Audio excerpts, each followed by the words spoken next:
So, when you guys talk about the safety within, what does that look like? So, it's kind Mm. of my job to bring this to street level Mhm. for Mm-hmm. people listening and they're kind of confused. Does that mean to protect myself from abusive relationships? Does that mean uh, what is the safety within? How do you get there? How do you know that you're there?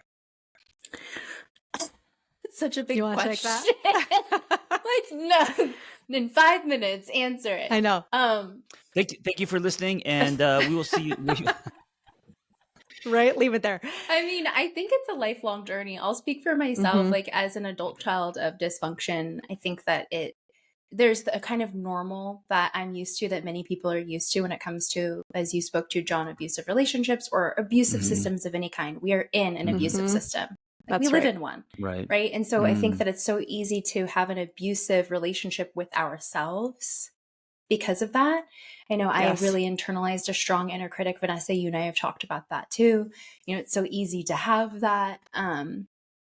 And I think it's really just not to make it, easy, but it is simple in a way to bring compassion and curiosity to our experience. And that kind of, in Mhm. my view, creates the safety, the spaciousness within.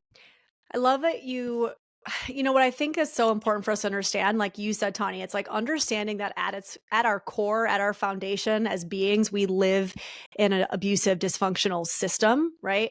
And so this is to actually take blame. It's not even just to say like, oh, our parents screwed us up, right? I mean, our parents live in the same system that we're all living in the same system.